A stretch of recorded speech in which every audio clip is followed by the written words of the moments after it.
Good day, everyone. Welcome back to the Obstacle Racing Media YouTube channel. I am your host, Mappy Davis. Do me a favor, subscribe to this channel. We just went over 5,000 subscribers, which is kind of a huge deal, right? Like, it's not 5 million, but it's also not 500. So there you go. We're up to 5,000 subscribers. Woohoo! Keep doing that. Do the subscribe thing. Today, we've got Brett Stewart, race director for the OCR World Championships, which I know many of you watching are going to. And the maps for the 3K and the 15K are out, so you can put this on and maybe pull up the map on another screen and follow along as we go into each obstacle. We talk about the new ones, we talk about elevation gain and loss, we talk about mud and water, all that kind of stuff. It's a complete preview of the courses, as much as we can do anyway, without it all being set up. And as a reminder, we will be up there as of next, oh my God, is it next Thursday? Holy moly. Like 8 days from now, we'll be up there. We'll really be able to show you some stuff for our live coverage. So go ahead, and that's another reason to subscribe so you find out when we're going live. Right. Okay, let's get to Brett and I. Away we go. So how does it compare to the last NORAMs at that site?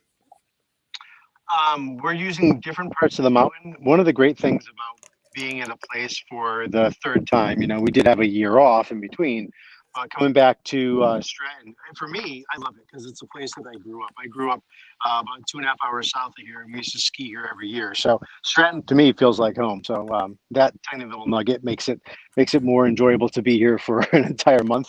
But this time we use a lot of different little, I call them little gems, but just these little areas off the main, we'll say, traveled areas. I guess let me get to that really quickly.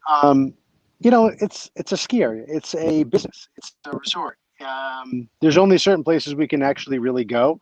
So by breaking off from some of those and letting the mountain indulge us by using a few new areas is always a big plus. So this year we actually are probably in 6 or 8 different areas, but they're also some of the common areas that we used before and we'll use again. They were freaking great. They were just such great areas that you can't help but not use them. Plus, to be completely honest, there's only so many ways up and down the mountain you can go without trying to send people directly up or down a mountain. So we work our way around pretty well. And like this year, we've got a couple of neat little things. The farmer's carry is in a little different area. That was actually precipitated by precipitation. There's the mountain itself is, if anybody remembers 19 or 18, the mountain itself is so much wetter in so many different areas than it was the last time we were here. So that required us moving a lot of different things. So we brought some new obstacles this year. We've really had to move them around to find a good home for them because the mountain itself is wet. Couple of things. You're going to get wet. Your feet are going to get wet. We're not purposely putting anybody through any water, but every trail they're going to be on has wet spots in it. The other part is, I don't know if you can hear the wind a little bit, but I'm kind of 3/4 of the way up to the top right now, and the course gets really cold at the top of the mountain as soon as the sun goes down. So just anyone that's volunteering or spectating and going to the top, as well as obviously athletes maybe that are running a little later in the day and are going to be at the top when it's cold or when it's not sunny, it will be very cold. It definitely has been for us. So even if it doesn't rain between now and the event, you're saying the woods will be wet, or there'll be very wet feet areas. Yeah, there's puddles in a lot of areas, and it hasn't really rained. It rained a few days ago, but it hasn't rained heavily in a while. It's just the common areas where any water tends to pool up are good and wet. And we're not, like I said, we're not purposely sending people through them, but every trail has a little landing on it that's going to have some water. You're going to come over the edge of a lot of these swales here, and there's going to be mud on the other side, especially after people run through it. Right. So the 15K map came out. Would it be safe to assume that anything that's on the 15K map will be on the 3K map? There's not even more new obstacles on the 3K, where they all come from the 15K? Correct. The 3K is a subset of the 15K. Right. There are a lot of, obviously, they're all there's no obstacle surprises for the 3K that aren't on the 15K. Um, we did as good a job as we possibly could. We even actually moved some obstacles around to get them onto the 3K course. So yeah, the 3K course is going to be really neat because it's going to be fast, but it's going to be the 3K course will be significantly different than it ever was. Um, it'll be fun. I'm kind of excited about the way that that's going to work. There's one, there's one kind of real climb to it, and then there's a real fast downhill, and there's a lot of stuff going on in the village. All right, so let's take a look at some of these obstacles. Some I'm not familiar with, and they could be that they've already been there, but it's just I haven't been there in a Sure. couple of years. My last Worlds was Blue Mountain. So what is trapeze? So trapeze has been around for a while. It's floating bars. It's just exactly what you'd expect out of a trapeze. It's like a floating monkey bar. They're all individual sections, and you've got to swing from one to the next. I think we're in the process of setting it up right now. I think there's 54. So I think there's seven. There's seven little trapeze bars you have to go across, and they're swinging, and they're slightly different heights and slightly different distances across. It's a fun challenge. Last year we did it with last two times we did it with some monkey bars in the middle. This year it's probably going to be all swinging, whereas there won't be any monkey bar sections. Got it. The next two are high low and snake pit. Okay, Snake Pit was out in London. That's where we debuted that sucker. That is just a mass of ropes. It is I forget. I think we have 108 ropes on it, but it's a rope traverse, and we've got some vertical, some horizontal, some left, some right. It's a pain in the butt, but if you can lock off on a rope, or have tremendous upper body strength and grip strength, which I don't have, but if you can lock off on a rope, it's not really horribly difficult. And then high low. Oh, and the other one was what was the second one you asked after? High low. High low is really easy. Actually, high low came a couple of years ago as a hey, we have some extra scaff. Let's try something. Yeah, I mean that happens all the time. I'm sitting at the hoist, and we're reconfiguring the hoist right now because we have some extra material to work with. But the high low is just you put your hands on the green bars, and it's kind of a lateral movement. So you traverse it by putting your hands on these high bars with your feet on the low bars, and then halfway through you have to switch and put your hands down low and get your feet up high. It's one of those stupid little obstacles that looks way easier until you actually try and do it. It's kind of a pain in the butt. All right. So Force 5 has a bunch of obstacles. What's LCD? So I have no idea what that acronym is for. It has nothing to do with liquid crystal display. We call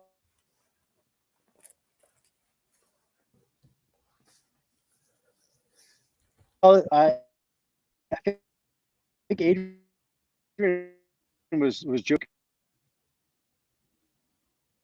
and all these little breakups here that we're getting are Adrian calling me on the other line. Anyways, am I back? Yes. What's LCD? You started saying you have no idea what it stands for.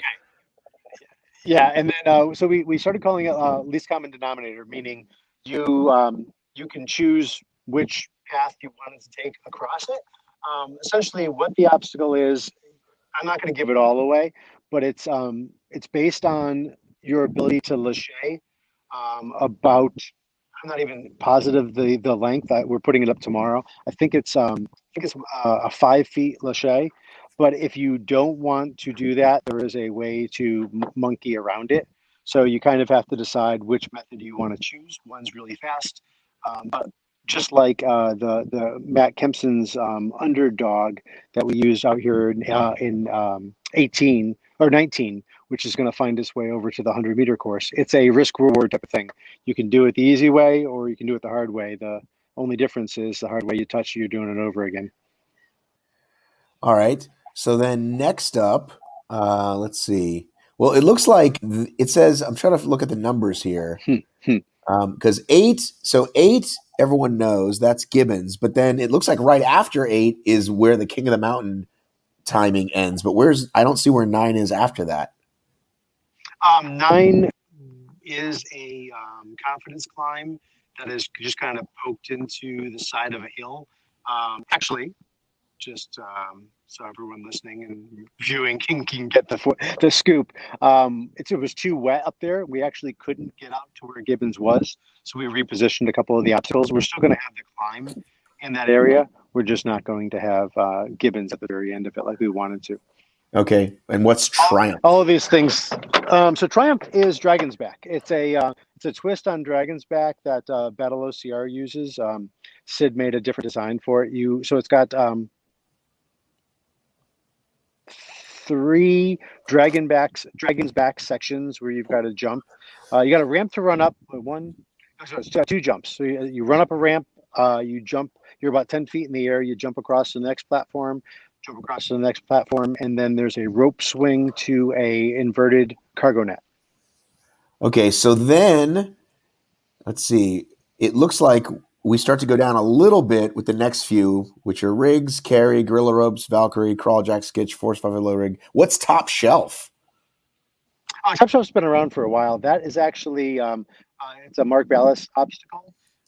It's kind of weird to describe. It's almost like a rope. Is it like climb? Is it like your basement where you keep the top shelf scotch? Is that what it is? Yes. It's where all the quality. Where all the quality scotch is. I live in Phoenix, so I don't have a basement. So that's called my my kitchen. Actually, that's where all my good scotch is. But anyways, I digress. There's 2 separate, for lack of a better term, we'll call them shelves. You come up, you kind of can pull yourself up with your hands, and then you've got to use a rope to get over the top of it. It's awkward, complicated. Essentially, it's a 12-foot high confidence climb that doesn't have that has ropes instead of having a ladder. I think that's the best way to describe it. It's a pain in the butt. It's not really hard, but there's definitely a moment or two where you make sure you have to hold on to the rope, especially when you're going over the top of it. All right. There is a where did it go? Descent is 29. Is that just simply a descent, or is that an obstacle? Nope. Nope. That is the evil laugh comes in. That's probably, if anything were to be a dastardly obstacle that we added, it's probably that one. That is a low rig. I'm not going to tell you what's on it, but that's a low rig going down a hill.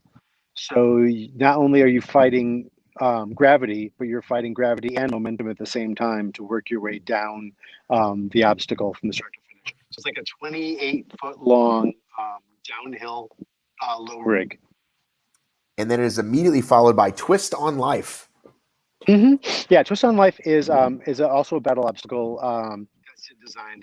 It's cool. It's like a very simple, but it's a rotating handle in front of you that spools up a rope, and that rope lifts. It's like a wrist version of a hoist. Essentially, it's a hoist, but you have to spin the handle to do it.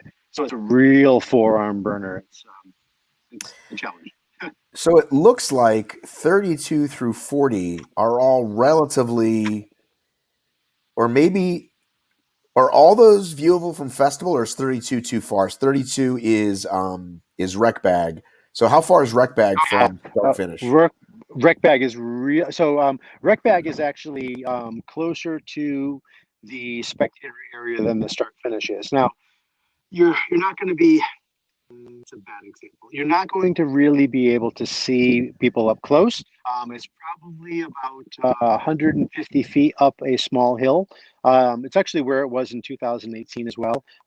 We did learn a little lesson when we were out in London. So we're actually going to make people crawl under a cargo net like we did out in London. But there will not be any of the mud there, or at least most of the mud like there was in London. That was so mean. So when you say learn, you mean it makes the obstacle better? Yeah. So when we were out in the UK, we dropped the wreck bags in a spot, and I said, you know what, this is going to be really tough to do. Let's not have them go under all of these cargo nets because they were just waist deep in mud. And the difference from when I said don't make them go under the cargo nets to James, the owner of Nuclear, saying no, forget it, they're going to go under all the cargo nets. That happened without my knowledge. But anyways, it was an absolute mud fest. People say they loved it. It was brutal though. So here we're doing a little homage to that by making people crawl under a big heavy cargo net while they're going uphill. But once again, no mud. Right. But then they're going to continue to go up. It says wreck bag crawl. Is that what that is? 33? Yeah. So the wreck bag carry, they pick it up at the bottom of that trail there. They carry it all the way up. Right. Yep. And then they go underneath the cargo net with it, and then they have to carry it all the way back down and drop it. And from there, they run down into the village, and they've got some fun things right in front of people there. Yeah, so Canyon, Cargo Climb, Littlefoot, boom, boom, boom. Mm-hmm. And then when they go back out a little bit for 37, which is the ramp wall, is that still all viewable by spectators? That looks like it's a little north of the festival. Is that still viewable? Yeah, it's walk-upable. It's right in the spot where we had floating doors last year. So anybody last time, I'm saying last year. It's so weird that it's been 2 years. I know, last right? Time, yeah. Very, very strange. But yeah, it's where floating doors were in 2019. So you can absolutely walk to it. There's not a tremendous amount of need to go over there. Actually, we swapped the position of ramp wall and slant wall. So the bigger ramp wall will be earlier in the race, and that will just be either a slant wall or a confidence climb at the end of the race. So it's not anything really big that you need to walk over and see. Elites aside, let's talk about the average age group racer, which is still a phenomenal athlete, but not the pro. Where would you think most of the bands would be removed, or would you have a guess, or you and Adrian talk about that? Like, well, we think everyone will make it until 31, or what do you think? Yeah. Well, so we always talk about completion rate. Always. That's we've had the metrics of completion rate since 2015. We guessed at it in 2014, but 2015 we really started analyzing the metrics, and we try to make the course doable for almost everyone. So the number that we always strive to get better than is about 75%. I want at least 75% of the people that are out here to be able to complete it. And I want 100% of the people to have an opportunity to complete it. You know as well as anybody, anybody can put on a course that's too difficult for anybody to get through. I mean, you can do it. That takes 5 minutes worth of planning. It's so much harder to try to make it, doable for everyone. And I'm dancing around the answer, Matt, as you can tell. If you don't want to say because it's a surprise, I'm okay with that too. No, you know what? It's funny. I don't look at the course that way on what they're not going to be able to do. Gibbons is always, even with 2 years worth of knowledge of Gibbons and so many people buying him and so many people training on him, Gibbons is still going to be a huge challenge. We didn't make it any more difficult. It's difficult enough as it is. I think we have the exact same version. But you did put it early. Yeah, we definitely put it a little bit earlier than before. I'll tell you, one of the things that's probably going to be a challenge is by the time they get up to the top of the mountain and they've done the rope climb, and then right after the rope climb is the gaff. I like the new way that we did the gaff. Not that I don't like the way that Marco did the gaff for years, but that wood needed to be retired. We had to retire a lot of obstacles that were wood just because they only last 2 or 3 or 4 years. But I'll get to that in a minute, by the way. But the gaff is going to be a little bit easier than it has in the past. But it's at the top of the mountain, and you're going to climb a significant amount and then have to turn around and complete that obstacle, and then a couple more and work your way back down. So I think the top of the mountain, which is probably about 75% into the race, by the time you hit the Force 5 rig in the Force 5 over under, I think people are going to be really, really, really, really gassed. Yeah, I've definitely been on the complimentary side of you and Adrian and the team in terms of getting that, because you only put on this one race a year and you got to get it right. And that first year with Riggs, nobody knew what nobody knew, right? Like, oh my God, when Platinum Rig showed up in 2014, people lost their mind. yes, and we got to see this. Like, we got to see people on the podium that hadn't been there before. And it just let you know, like, you might want to start training for these. Like Yeah. these Robert Killian, Jung Young Pak, these amazing athletes were just standing there freezing, looking at it. Like, what the fuck do I do? And it's so funny because think about how basic that rig was compared to what we do now. I know, but it was absolute carnage. Yeah, you and I were right there, standing there with Pack and Killian, and the look on both of their faces was, how the fuck is this thing wrecking my day? Like, they couldn't figure it out. And I got to be honest, I think I became better friends with both those guys after that, because it was so humbling for everyone. We were aghast that we were crushing all of the pros, and we had to really simplify it more for the age groups coming through later. But yeah, that was something. And if you compare those rigs to what we're doing today, it's night and day. So the athletes have come really far, but it's also become harder for us to try to surprise them with an obstacle. Right. So I do remember. So again, what I was saying was that since then, I give you guys a lot of credit for getting this delicate balance. I do remember, wasn't there something up with Lagaff between Saturday and Sunday? Wasn't there like extra tape added or removed because it was raining? What happened with Lagaff? So Lagaff got really slippery. So Marco and his crew added some hockey tape to it, because it's only appropriate with it being a Canadian obstacle. But they wrapped the top of the grip and top of the poles in hockey tape, because all the poles are painted. What's the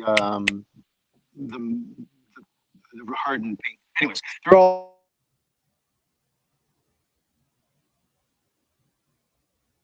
And you froze again.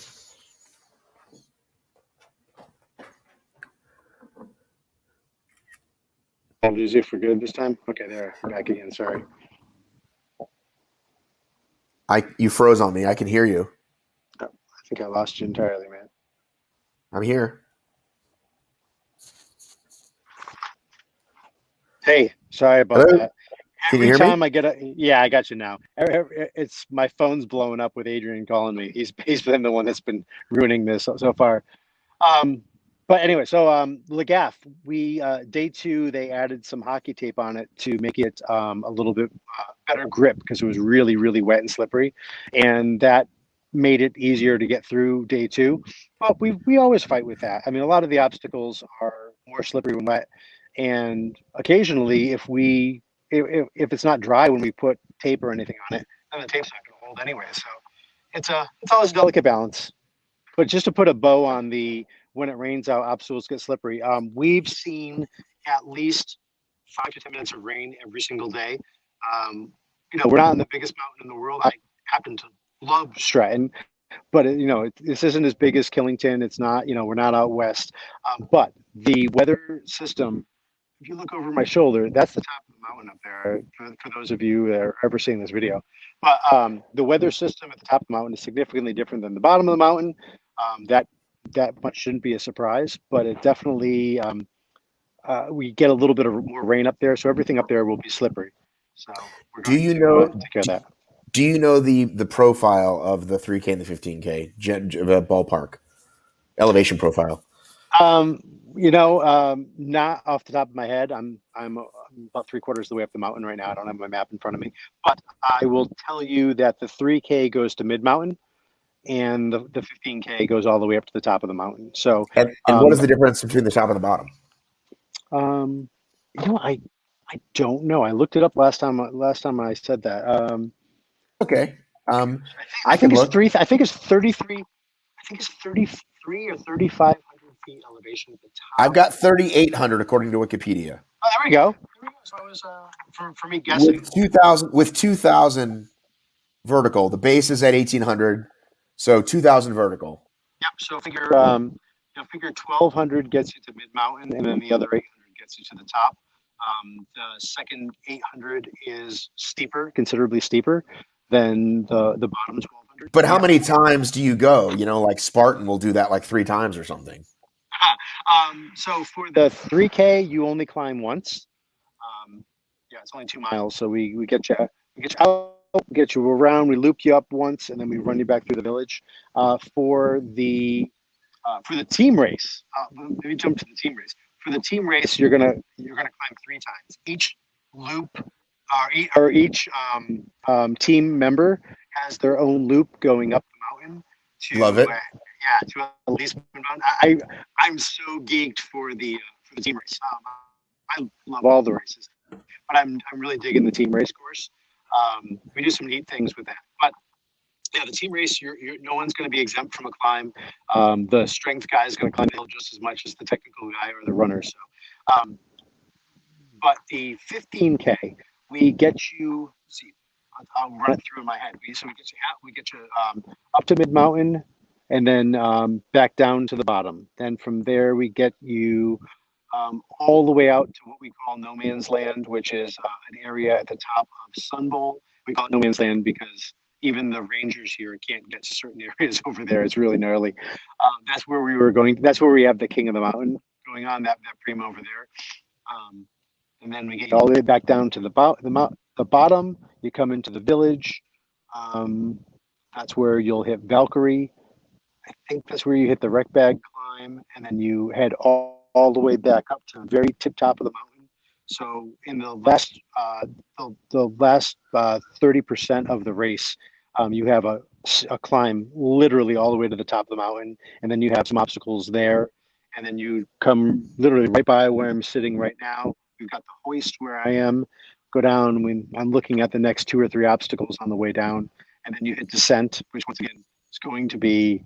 I think descent's going to be epic. I really hope that it works out as well as we're planning. We're going to be testing that later on in the week. And then you work your way down to the bottom, and you have pendulum, which is a new obstacle. That's as the name implies, that's a big swinging obstacle. Canyon, which nobody has any idea what it is, and I'll leave that one for when people arrive. And then you work your way around, get into the village. You have urban sky, and then the last obstacle before you get to the finish line wall is ricochet, which is also a brand new obstacle that no one's seen before. Came directly out of Adrian's mind. Nice. It's going to be really complicated. Adrian, so I know he flies under the radar a lot, but Adrian designs a lot of these things. He does the napkin design. And he'll be like, oh, let's do these 4 things, and he'll send it over, and the sketch will look like nothing. And then we have 5 conversations where we figure out how it's going to work, and then we bring it up here and figure out how it's really going to work. So for the 15K, all the way up and down twice. So that's 4,000, and then once halfway up, so another 1,000. So about 5K of elevation. Is that what we're saying? Yeah, I think I saw something that showed a graph of it, and it was somewhere in the ballpark of 48,000 feet. Right. Okay. No, 4,800 feet, not 48,000 feet. No, 4,800. Yeah, all right. Carrying the one. So let's see. So what else you got for me? Well, today is the 13th. Okay. Mm-hmm. I will be on a plane in 10 days, my friend, on the 23rd. I'll be headed up there. So cool. That will be so when you arrive, there should be a flurry amongst flurries of activity going on. We've got one of the things about 2 things that I wanted to cover. One was the degradation of wood obstacles, and the other was we're on a mountain that's doing business at the same time. So they've got. So one of the things about Stratton is it's so beautiful that they do a lot of weddings here. So because of that, we are really restricted from areas that we could move obstacles to. So when it comes to race week, literally there's a wedding on Sunday that finishes up at about 6 o'clock, and then we finally get access to the base of the mountain, and we've got 13 obstacles to put up in those next 4 days. So yeah, that will be an absolutely insane thing. We've got to build the whole 100-meter course, as well as some really significant obstacles on the Earth base. So the last thing I wanted to cover before I have to scoot, and I know you got to go as well, is the The reason why we sunset obstacles. Well, the first reason why you'd ever sunset an obstacle is because it's either overused, it's been overplayed, or they break down over time. So I'd heard through the grapevine that there was some rumblings about the fact that this is the first race since 2015 that we don't have a version of Stairway to Heaven at, and we do actually still have a version of that. It's going to be in the 100-meter course.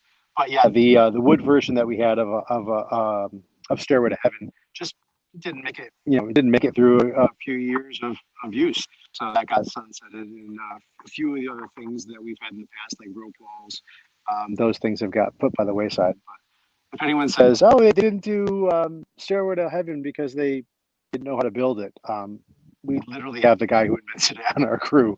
So yeah. There you have it. That was Brett and I giving you the complete package. Please comment below. Are you going? Are you excited? Let me know. A, I want to know. And B, when you engage with the old content, it helps the old algorithm. It helps more people find this channel. So do that like and subscribe thing. I would really appreciate it. We have a lot more content. If you're new here, welcome. We do podcasts at least twice a week. We've got social media, which is fun, entertaining, hilarious. Obstacle Racing Media on all platforms. We're super easy to find. Love you, miss you, mean it. And dang, it's close to OCRWC. Gotta run.